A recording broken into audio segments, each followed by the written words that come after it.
ऊकारं बिन्दुसंयुक्तं नित्यं ध्यायन्ति योगिनः कामदं मोक्षदं श्रेयोकाराय नमो नमः।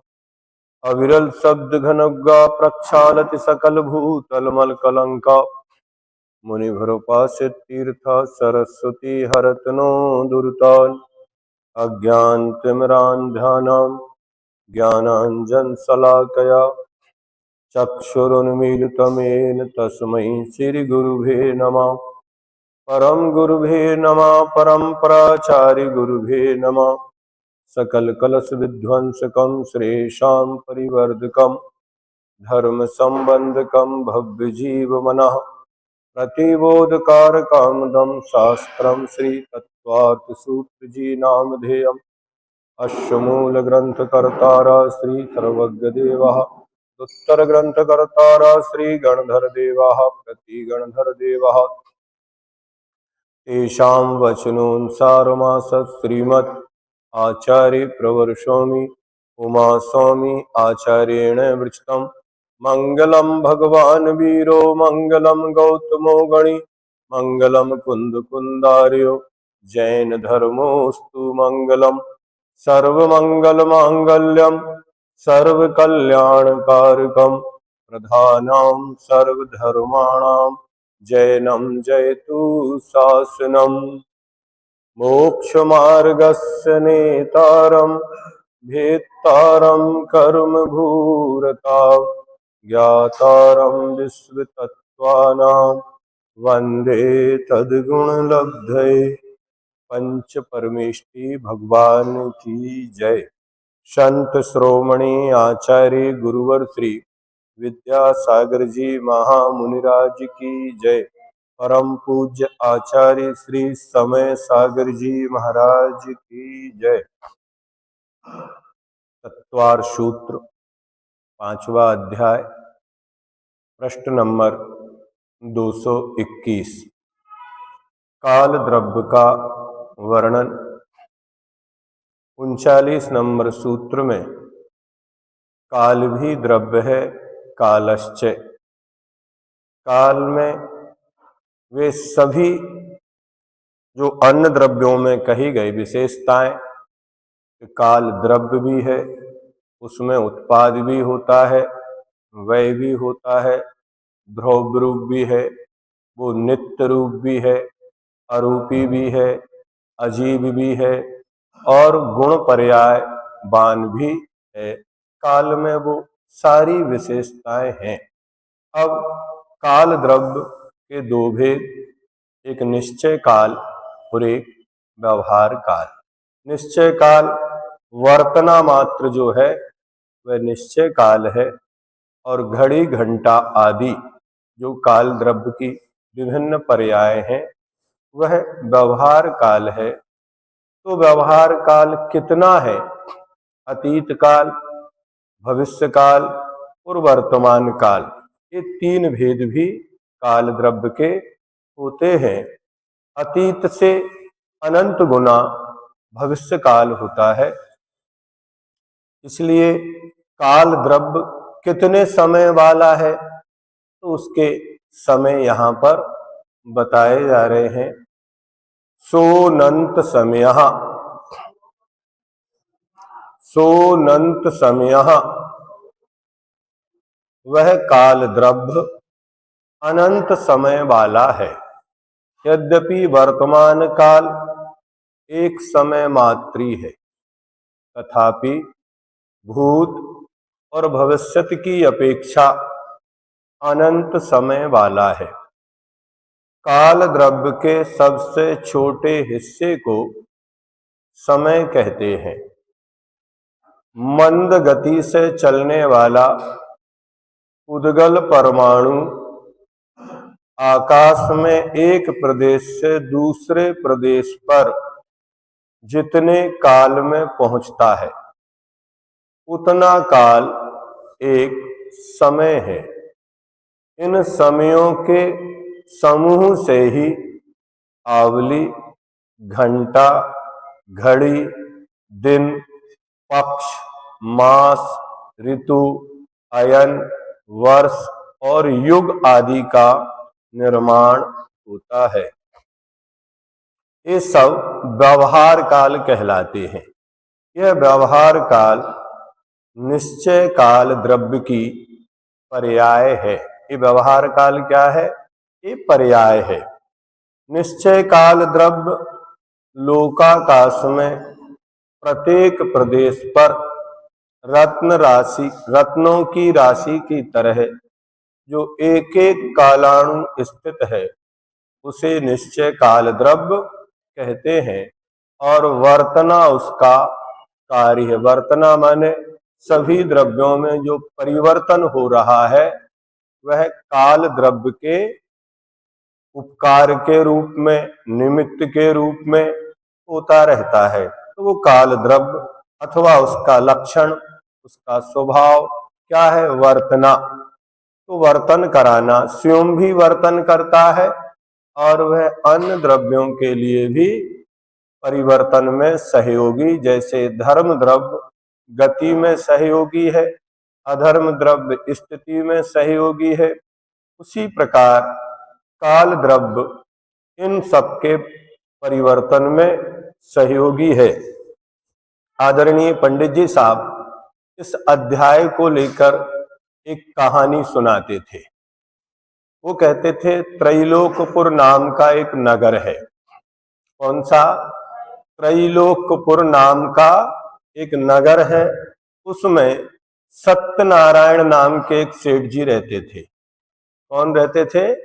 सत्यनारायण नाम के एक सेठ जी रहते थे। उनके 6 बेटे थे। कितने थे? 6 बेटे थे। एक का नाम था ज्ञानचंद, दूसरे का था रूपचंद्र, तीसरे का धर्मचंद, चौथे का अधर्मचंद, 5वें का गगनचंद्र और 6वें का यमराज। क्या था? 6वें का नाम क्या था? यमराज। अब उन पिताजी ने अपने 6 बेटों को अपने अपने काम सौंप रखे थे। तुम्हें ये काम करना है, तुम्हें ये काम करना है। तो उन्होंने ज्ञानचंद को काम दिया था कि तुम अपने जो 5 भाई हैं, इनको जानो और देखो ये क्या कर रहे हैं, कहाँ जाते हैं, क्या होता है। तुम्हारा काम जानना मात्र है, करना कुछ भी नहीं है ना। कभी कभी कहते हैं आपको क्या करना है, बस इंतजार करो और देखो। इससे ज्यादा आपको वेट एंड वॉच। लेकिन अपन कुछ करने लगते हैं। उनको इतना ही काम दिया था। कितना दिया? कि मात्र आपको देखना है। और रूपचंद को दिया था कि आप इनको नई नई ड्रेस पहनाना। क्या?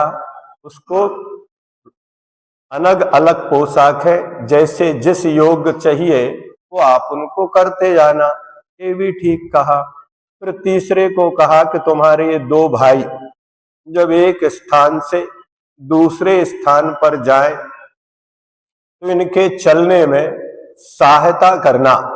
यातायात आपके अधिकार में आता है तो आप इनको ले जाना। ठीक है। अधर्म द्रव्य से कहा जब ये रुके तो आप इनकी सहायता कर देना। ये भी ठीक है। और गगन चंद्र से कहा कि आवास व्यवस्था आपको करना है। संपूर्ण ये तुम्हारे जितने भी भाई हैं, इनको रहने की व्यवस्था, स्थान किसको देना है? आपको करना है। और यमराज से कहा कि जब ये करवट लें तो आप इनको एक स्थान से करवट जब लें तो करवट दिलाते रहना। ये काम उसका था। 4 ने अपना काम बहुत अच्छे से ईमानदारी से किया। जैसा कहा था वैसा ही किया। लेकिन 2 ने क्या किया? 2 ने उस बात को माना नहीं। अब जो ज्ञानचंद्र था वो सबके काम करने को तैयार है। वो कहता हम सबको चलाते हैं, हम सबको आवास देते हैं, हम सबको पालते हैं, हम सबको मारते हैं। काम किसके थे? वो अलग अलग काम थे। लेकिन वो कहता नहीं, हमने आपको आवास दिया, आप मेरे घर में रह रहे, तो भैया आपके में रह रहे तो फिर आकाश क्या कर रहा है?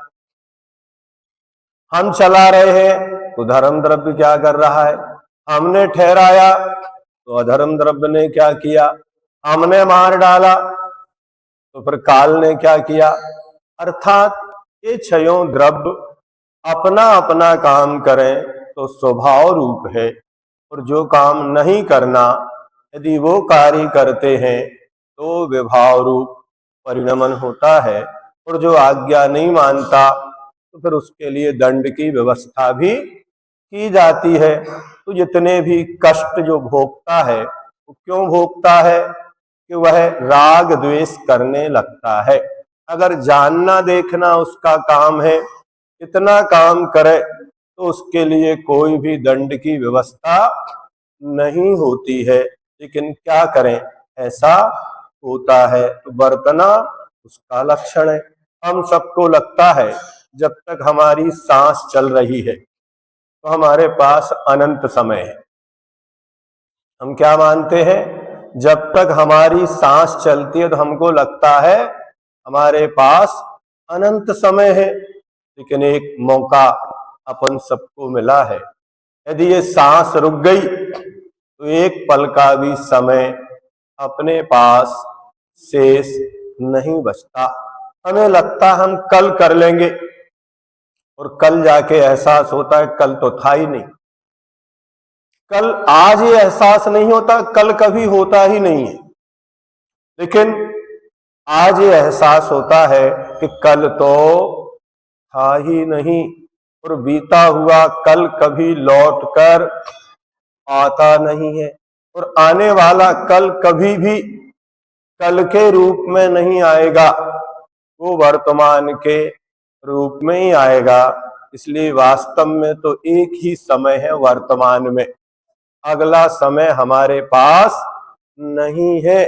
इसलिए जो भी है, जो करना, जो सोचना आज कर लो। कल का दिन किसने देखा है? आज के दिन को खोए क्यों? जिन घड़ियों में हंस सकते हैं उन घड़ियों में रोए क्यों? लेकिन अपन मात्र या तो अतीत का या भविष्य का, ये दो ही रोना है और कुछ भी नहीं है। उसमें अपना पूरा वर्तमान भी कहाँ निकल रहा है?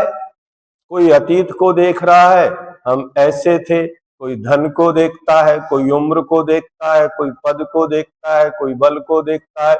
इस सब अतीत की स्मृति कर करके वर्तमान में अपन दुखी हो रहे हैं, और कुछ लोग भविष्य की योजनाओं में ही पूरा समय बर्बाद कर रहे हैं।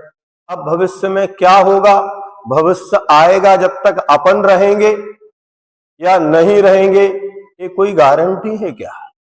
नहीं है। कल आएगा हमारे जीवन में, नहीं ये हम कल करेंगे, नहीं। जो करने योग्य कार्य हैं उनको कभी कल पर टालना नहीं चाहिए। अब एक काल द्रव्य का वर्णन हुआ। अब गुण पर्यव द्रव्यम, इस सूत्र कहा था। द्रव्य का लक्षण तो बता दिया गया, सत द्रव्य लक्षणम, पर्याय का भी बता दिया है। अब तद्भावावयम नित्यम, वो पर्याय है। अब गुण का लक्षण क्या है? गुण किसे कहते हैं? गुण कहाँ रहते हैं? किसके आश्रय से रहते हैं? तो गुण का लक्षण है द्रव्याश्रया निर्गुणा गुण, द्रव्याश्रया निर्गुणा गुणा। हाँ, जो द्रव्य के आश्रय से रहते हैं। किसके आश्रय से? और जिनमें अन्य गुण नहीं रहते, गुण के आश्रय से कभी गुण नहीं। जितने भी गुण हैं निर्गुण है, गुणों में कोई गुण नहीं होता, लिखा निर्गुण गुण। तो गुण निर्गुण है, उन्हें गुण कहते हैं।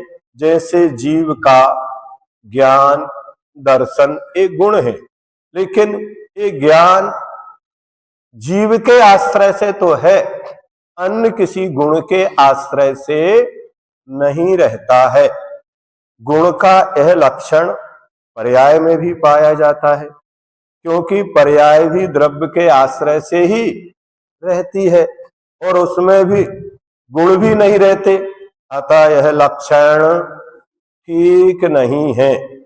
गुण तो सदा ही द्रव्य के आश्रय से रहता है, कभी भी द्रव्य को नहीं छोड़ता, किंतु पर्याय अनित्य है और अनित्य होती है, एक जाती है और दूसरी आती है। अतः गुण का उक्त लक्षण पर्याय में नहीं रहता।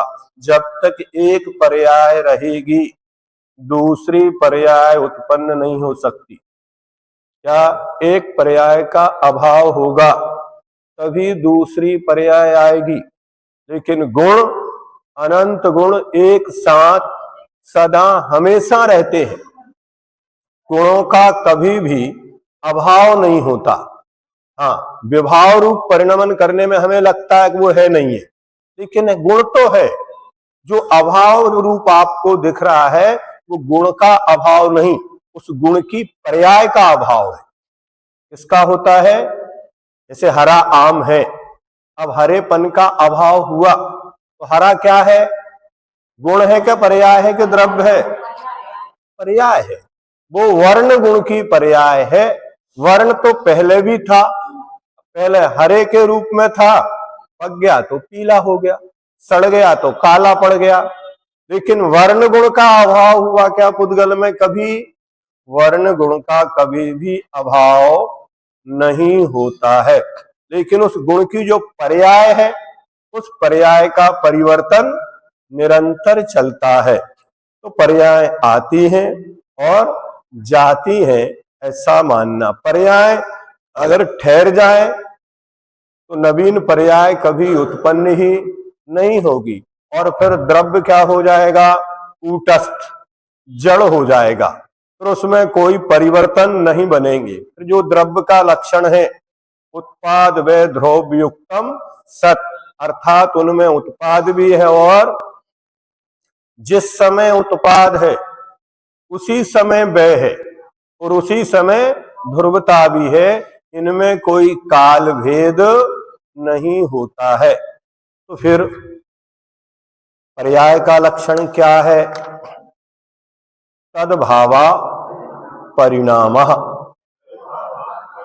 तद्भावः परिणामः, उसका होना, अर्थात प्रति समय बदलते रहना, ये परिणाम है।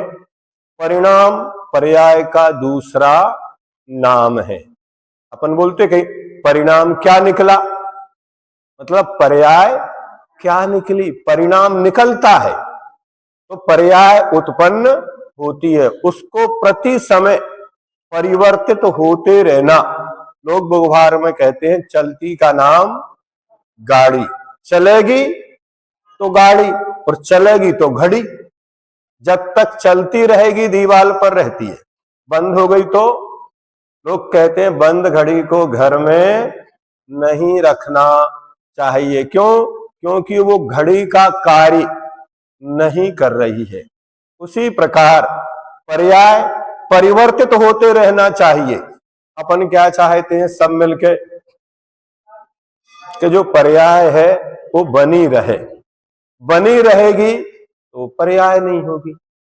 इसलिए उसमें प्रतिपल अपने आप परिवर्तन किसी न किसी रूप में, आप लोहा है उसको उपयोग नहीं करो तो भी नष्ट होगा क्या नहीं होगा?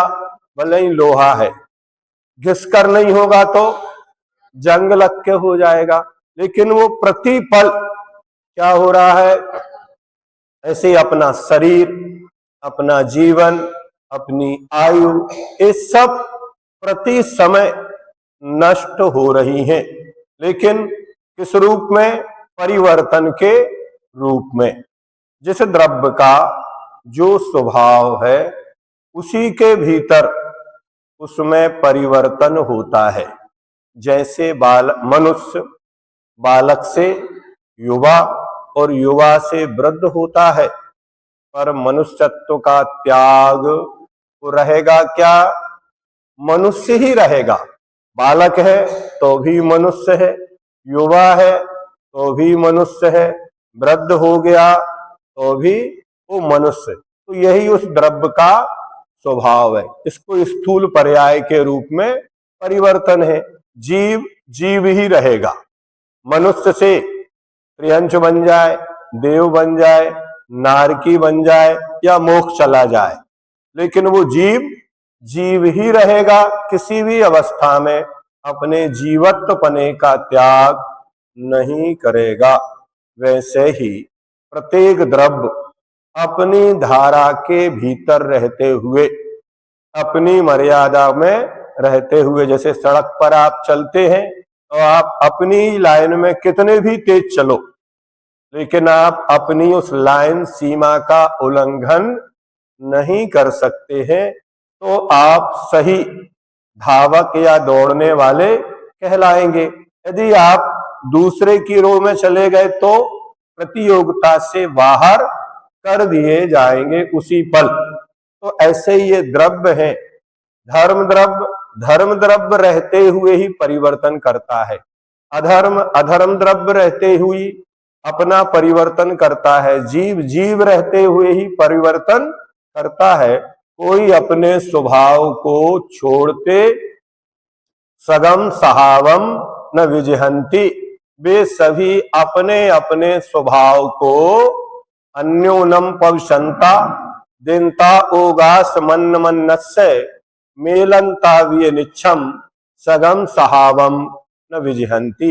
वे सभी द्रव्य एक दूसरे में प्रवेश करते हैं, एक दूसरे को अवगाहन भी देते हैं। अकेले आकाश ही नहीं देता, सभी द्रव्य एक दूसरे द्रव्य को अवगाहन भी देते हैं।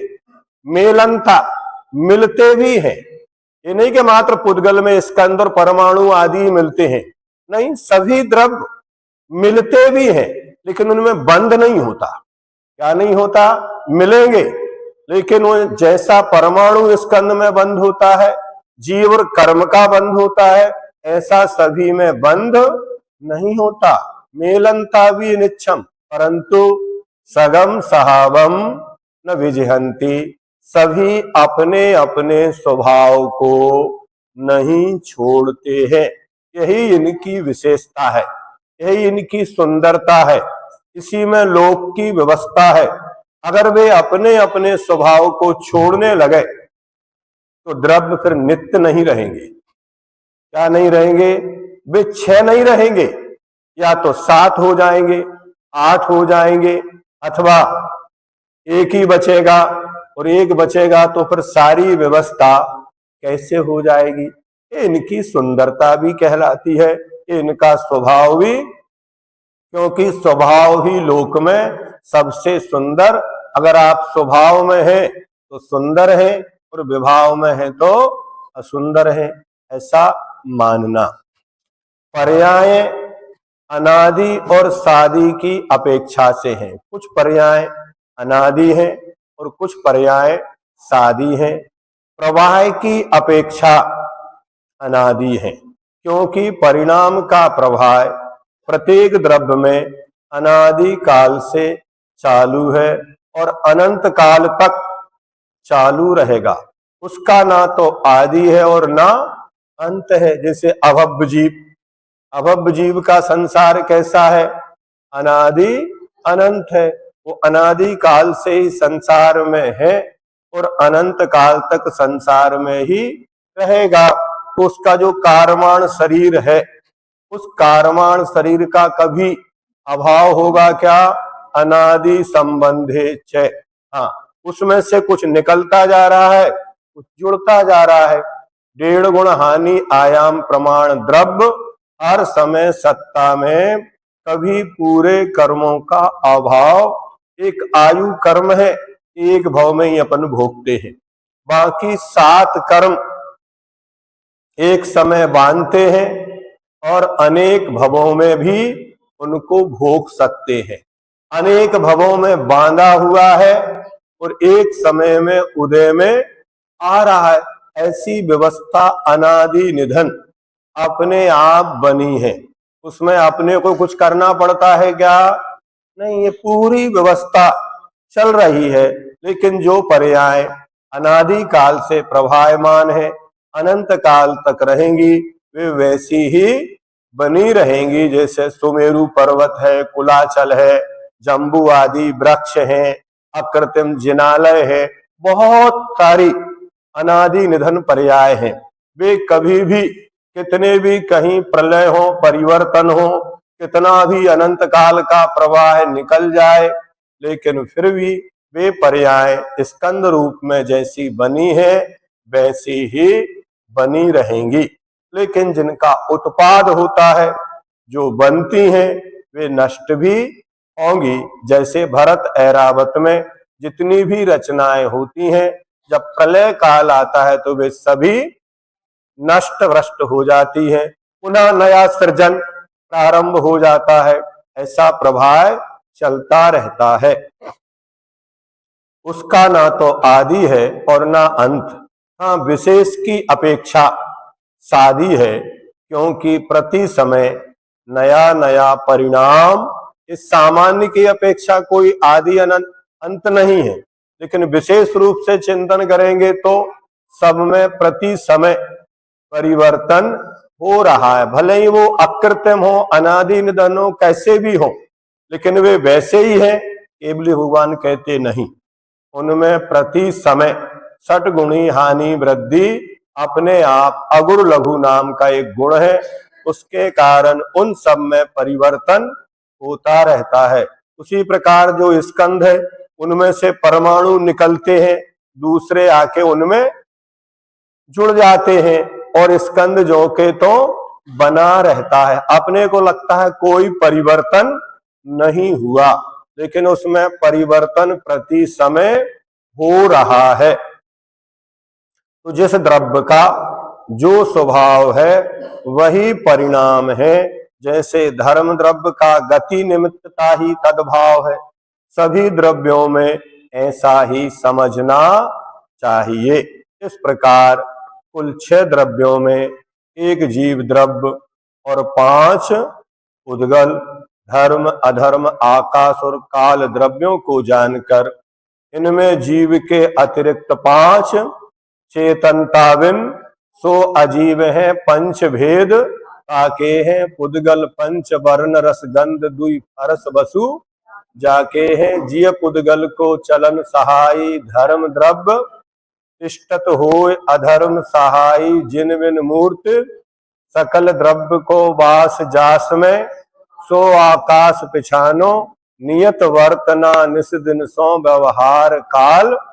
बस ये पूरा 6 द्रव्यों का वर्णन 6 ढालाकार ने 4 लाइनों में कर दिया, पूरा 5वां अध्याय समाहित कर दिया। तो ऐसे ही इन 6 द्रव्यों में एक जीव द्रव्य है और 5 अजीव द्रव्य हैं। इनको अतिरिक्त द्रव्यों के गुण पर्यायों के साथ तो जीव का प्रयोजन है नहीं। क्या 5 अजीव द्रव्य के जो गुण पर्याय है उनका कोई प्रयोजन जीव के साथ तो है नहीं, किंतु जीव के अपने गुण पर्याय के साथ ही अपना कार्य साध्य है और यह प्रयोजन सिद्ध करना है। अपने जो गुण पर्याय आदि हैं इनमें कुछ भी होता है तो ये जीव के निजी है, लेकिन धर्म अधर्म आदि या पुद्गल के परिवर्तन से जीव का कोई प्रयोजन हानि लाभ होता है क्या? नहीं होता है। इस अध्याय के बहुत महत्वपूर्ण कुछ ज्ञातव्य सूत्र, यह मान्यता भ्रमपूर्ण है कि ईश्वर जगत का करता है ना। बहुत सारे, कोई ईश्वर को मानता है, कोई भाग्य को मानता है, कोई पुरुषार्थ को मानता है, कोई कर्म को मानता है, कोई नियति को मानता है। ये अलग अलग बात है।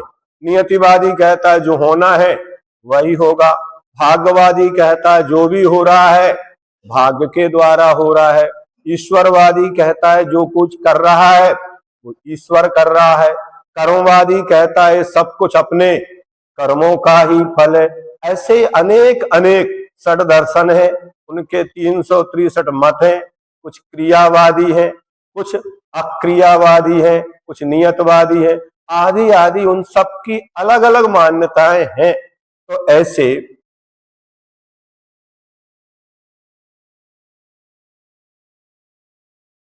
किसी ने ईश्वर जगत का करता है, जगत के सभी द्रव्य 100 की अपेक्षा सत है, कोई ईश्वर नहीं है, उन्हें किसी ने नहीं बनाया, ऐसा बताने के लिए सत द्रव्य लक्षणम, द्रव्य का लक्षण सत है। इस प्रकार 29वें सूत्र में कहा, जगत के सभी पदार्थों की क्षण क्षण में 100 में ही 100 की अवस्था से 100 से बदलती रहती है। इसी प्रकार सत का निरूपण करने के लिए उत्पाद व द्रव्युक्तम सत, ये 30वां सूत्र कहा है। प्रत्येक वस्तु अपने द्रव्य और गुण की अपेक्षा नित्य और पर्याय की अपेक्षा से अनित्य है। ऐसा निरूपण करने के लिए गुण पर्याय वाला द्रव्य है, ऐसा द्रव्य का निश्चय से कुछ नहीं कर सकता। ऐसा प्रतिपादन करने के लिए 42वें सूत्र में तद्भावा परिणामा है कहा, वस्तु का स्वरूप अनेकांतात्मक है, किंतु वह एक साथ नहीं कहा जा सकता। जितने भी ये दर्शन है, उनकी इसी हटवादिता के कारण उन दर्शनों का निर्माण हुआ कि उन्होंने बिना अपेक्षा के नित्य को सर्वथा नित्य मान लिया। नित्य तो यहां भी मान रहे हैं, लेकिन सर्वथा नहीं। न सर्वथा नित्य मुदित पैति न चा क्रिया कारक मात्र युक्तम, ऐसा समंत भद्र स्वामी कहते हैं। जो सर्वथा मानने वाले हैं वे अपने आप में ही नष्ट हो जाते हैं, अधिक समय तक उनका मत नहीं चलता।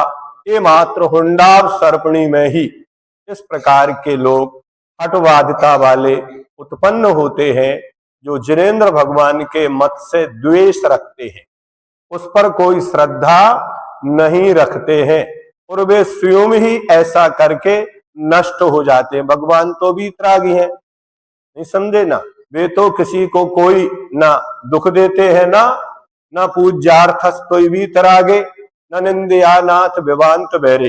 हे भगवान, आप पूजन से प्रसन्न नहीं होते हैं और निंदा करने वाले से कोई नाराज नहीं होते हैं, लेकिन फिर भी जो पूजन करता है वो अपने गुणों का विकास कर लेता है, आगे बढ़ जाता है, और जो निंदा करते हैं वे स्वयं ही नष्ट हो जाते हैं। तो ऐसा कहा जा सकता है। इसलिए कथन में गौण रूप की अपेक्षा होती है। आपके पास कोई भी व्यक्ति कभी किसी भी चर्चा को लेके आए, वो कहे तो आप उससे एक शब्द कह देना, आपका कहना सही है। क्या कहना? आपका कहना सही है, परंतु ये बाद में कहना। क्या? आपका कहना सही है, बस इतना वो सुनेगा तो फिर शांत हो जाएगा। और यदि आपने पहले कह दिया कि आप गलत कह रहे हैं, वो आपसे नाराज हो जाएगा और आपके पास नहीं बैठेगा। जैनेन्द्र वर्णी जी ने शांति पथ प्रदर्शन में लिखा है, जितने भी दर्शन है वे फूल की तरह है। क्या है? वे फूल है, लेकिन एक फूल गुलदस्ता नहीं होता, और जैन दर्शन गुलदस्ता है। क्या कहा? मतलब सब चीजें हैं। जैन दर्शन में जितने भी अन्य मत वाले हैं, उनके सभी नए जैन दर्शन में आके समाहित हो जाते हैं। सभी दर्शनों को मिला दो तो क्या बन जाएगा? जैन दर्शन अकेला अपने आप में नहीं है। इसलिए जैन दर्शन वाले किसी भी दर्शन वाले हो, उनकी सब अच्छी बातों को स्वीकार करते हैं। जो अनेकांत रूप है, मात्र उसमें क्या करते हैं, वो थोड़ा सा अपनी ओर से एक शब्द मिला देते हैं। क्या मिला देते हैं? स्यात्। और कुछ नहीं करना। क्या करो? जो वो लेके आए उसमें क्या मिला देना? नहीं है तो आपका अच्छा। जैसे तत्वार्थ सूत्र का निर्माण जब हुआ तो वहां एक पटिये पर लिखा था दर्शन ज्ञान चारित्राणि मोक्ष मार्गा। उन महाराज ने उसको मिटाया नहीं, क्या किया?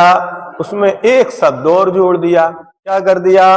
सम्यक दर्शन ज्ञान चारित्राणि मोक्ष मार्गा। तो ऐसे ही कोई आपके पास आता है, उसमें एक छोटा सा करेक्शन लगा देना और उसकी वस्तु उसी को दे देना। तो ये वस्तु तुभ्यम यो समर्पयामि।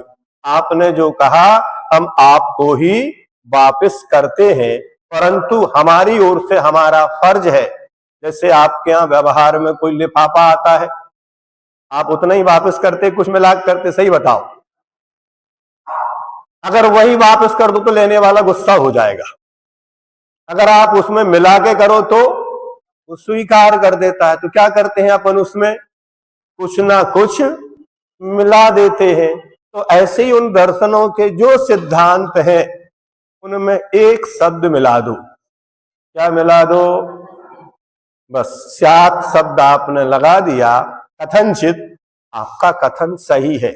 कोई कहे अभी दिन है कि रात है, एक व्यक्ति कहे नहीं अभी रात है, तो आप कहो हाँ आप सही कह रहे हैं, रात तो है लेकिन कहां है?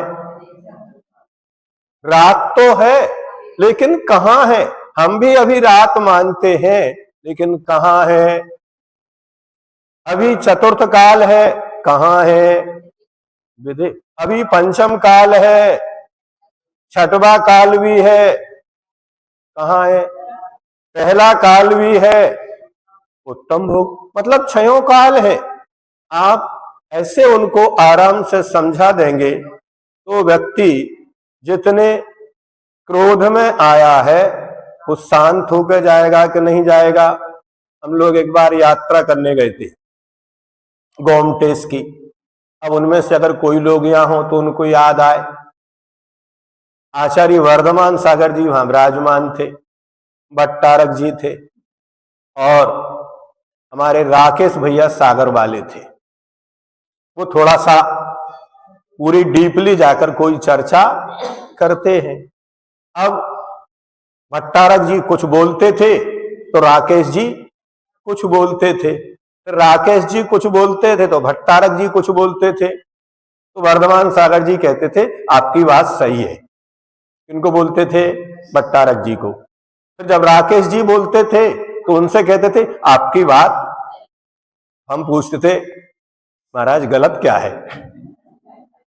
जब दोनों ही बात सही है तो इसमें गलत क्या है? बोले गलत कुछ भी नहीं है, अपेक्षा लगा लो। क्या कर लो? उसमें अपेक्षा लगा लो तो गलत कुछ भी नहीं है। लेकिन अपन क्या कहते हैं? कुछ हुआ तो अच्छा हुआ और कुछ हुआ तो बुरा हुआ। ये अपन कब लगाते हैं? राग देश के वशीभूत।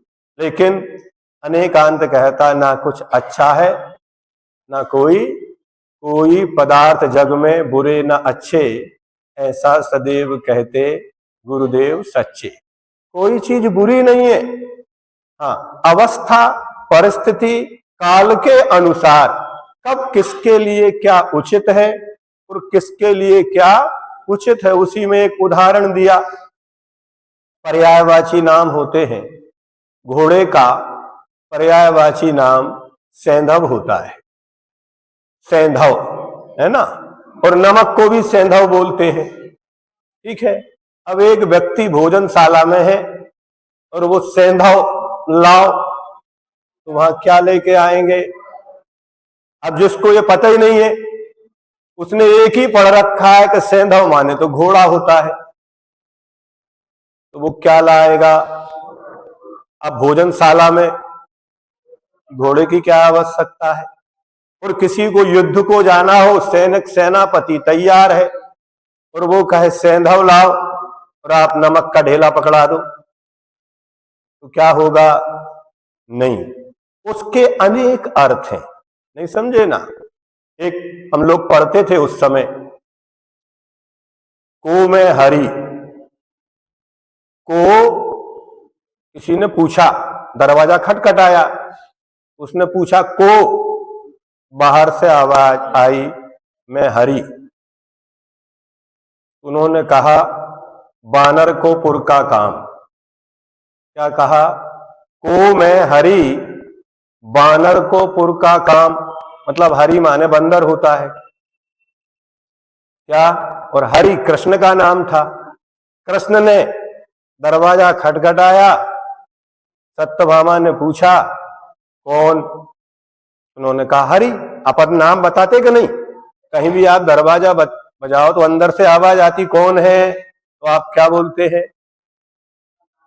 अपना नाम बोलेंगे। तो उन्होंने कहा को, उन्होंने कहा मैं हरि। तो उन्होंने कहा बानर को पुर का काम, बंदरों का रनवास में क्या काम है? या बंदर क्यों आए हैं? व्यंग है। फिर उन्होंने कहा गोपाल, दूसरा नाम क्या? उन्होंने कहा गई को मैं हरि, बानर को पुर का काम, गैयों को ले जाओ वन। जो गोपाल तुम नाम, अगर तुम गोपाल हो तो गायों को लेकर जंगल में जाओ। आपकी यहां क्या आवश्यकता है? परिहास सा लगता है, लेकिन फिर भी इन शब्दों के किस जगह क्या अर्थ निकालना। अगर रनवास में बंदर थोड़ी आएंगे, उसका नाम जो है उस व्यक्ति को कहा जा रहा है। तो ऐसे ही अगर सर्वथा एक ही अर्थ होता तो क्या हो जाता? अनर्थ हो जाता, फिर लड़ाई झगड़ा चालू हो जाता। लेकिन जिससे कहा जा रहा है एक कवि की परिकल्पना है, ऐसा यथार्थ में कभी हुआ नहीं होगा और हो भी सकता है। कहानियों में तो होता ही है। बोले कौन हो? बोले राहगीर। राहगीर तो दो ही होते हैं, चंद्रमा और सूरज। उनने कहा मैं गरीब, तो गरीब तो दो ही है। आपने पढ़े कि नहीं पढ़े? कहानी सबने पढ़ी होगी। अनेक अर्थ हैं उनके। तो ऐसे ही उन अर्थों को सर्वथा एक ही रूप में मानेंगे, एक ही उपयोगिता होगी, एक ही उपादेयता होगी, नहीं। वस्तु में जैसे एक वस्तु के अनेक नाम हो सकते हैं, ऐसे ही एक वस्तु में अनेक धर्म भी हो सकते हैं, ऐसा जानना चाहिए। तो यहाँ 42वें सूत्र में तद्भावा परिणामा कहा। अब वस्तु का स्वरूप अनेकांतात्मक है, किंतु वह एक साथ नहीं कहा जा सकता, इसलिए कथन में गौण रूप की अपेक्षा होती है। इस प्रकार अर्पता नर्प सिद्धि 32वें सूत्र में कहा है। इस प्रकार बहुत से उपयोगी सिद्धांत इस अध्याय में आए हैं। अपन ने भी इसको लगभग काफी समय तक धीरे धीरे उसको पढ़ा है। नीरस को भी जितना सरस अपन बना सकते हैं बनाने का प्रयास किया। अच्छा लगा हो तो उसको आप याद करना, बार बार पढ़ना, आपके काम में आएगा। अब सम्यक दर्शन के विषयभूत ये अजीव तत्व का वर्णन हुआ। पहले अध्याय से चौथे तक जीव तत्व का वर्णन था, और यहाँ मुख्यता से क्यों कहा? क्योंकि जीव होते हुए मुख्यता किसकी है? तो अजीव के वर्णन की यहाँ पर मुख्यता। जैसे आम्रवन, क्या आम्रवन में अकेले आम्र कई वृक्ष होते? नहीं, अन्य भी होते हैं। उसी प्रकार यहाँ अजीव तत्व की मुख्यता है।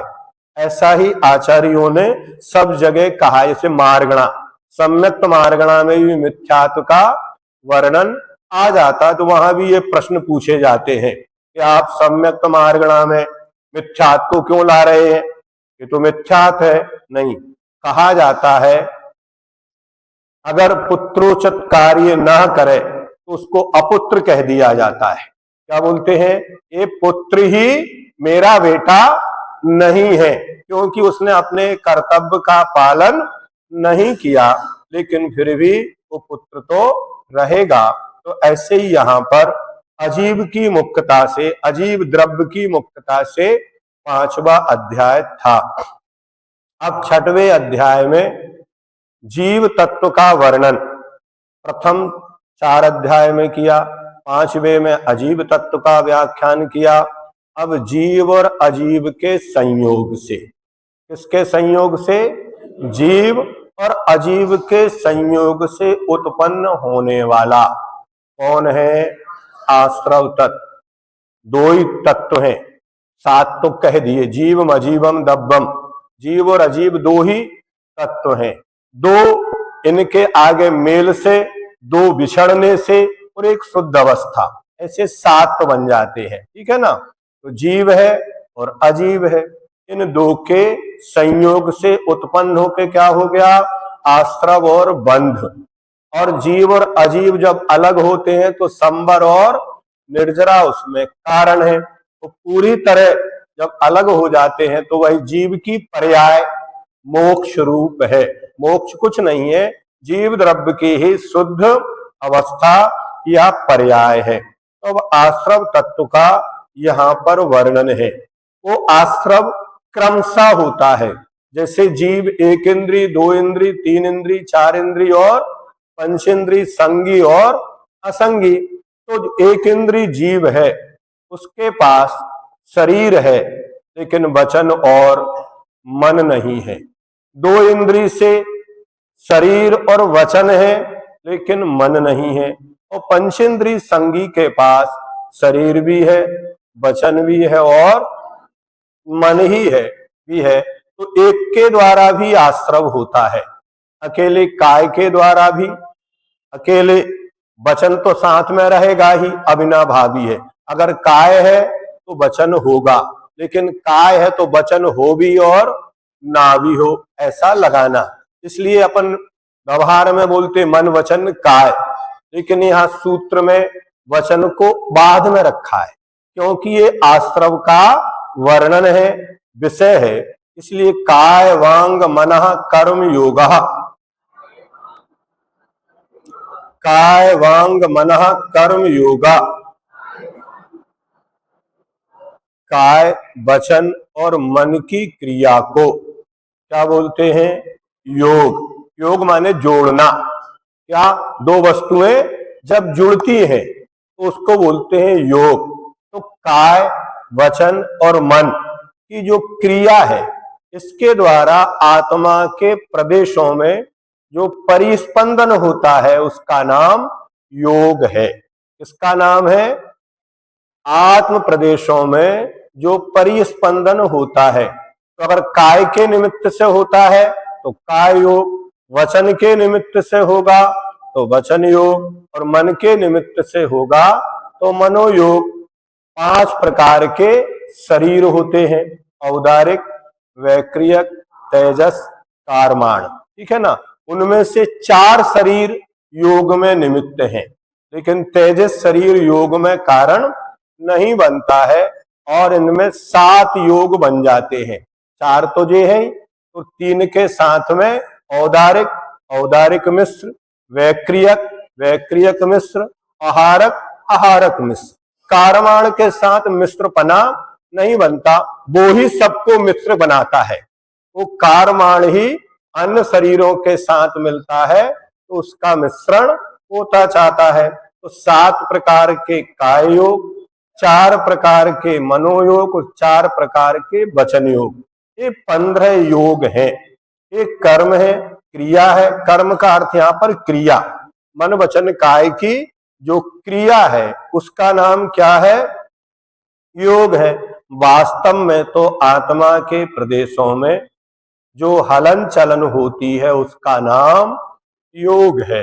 वह योग परिस्पंदन या तो शरीर के निमित्त से होता है, या वचन के निमित्त से होता है, अथवा मन के निमित्त से होता है।